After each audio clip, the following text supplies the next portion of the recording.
Welcome back to the In-Wheel Time Car Talk Show. Time now for This Week in Auto History. Yeah. And Yes, sir? Mr. Mars is Mr. Historian today. Yeah, well, we're trying. So there's a lot of stuff going on this week in auto history. And back in 1949, I'm talking slow. I remember it well. Yeah.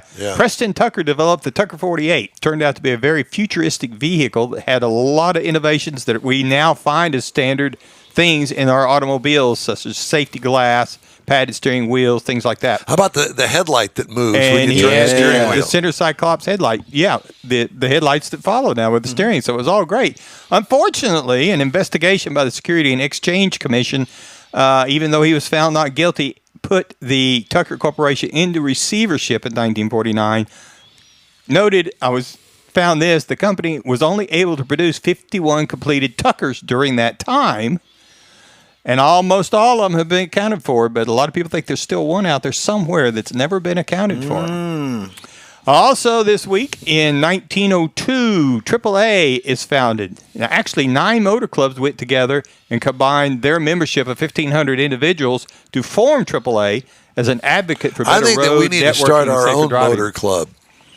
We could do that. The IWT Motor Club. IWT. Bunch of hoopties. Yeah, exactly. Then in 1964, the first generation Ford Mustang was manufactured by Ford.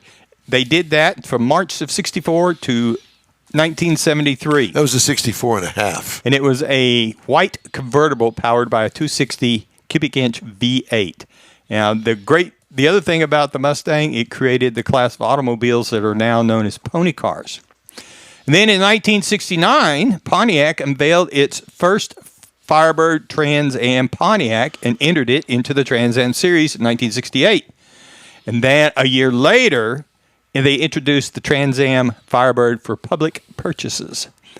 And that's this week in auto history. Very good.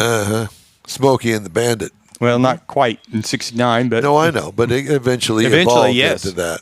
Right. I'll never forget the Autorama that we did.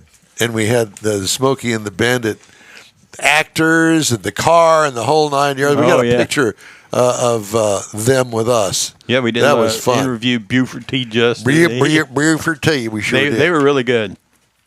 Well, Volkswagen.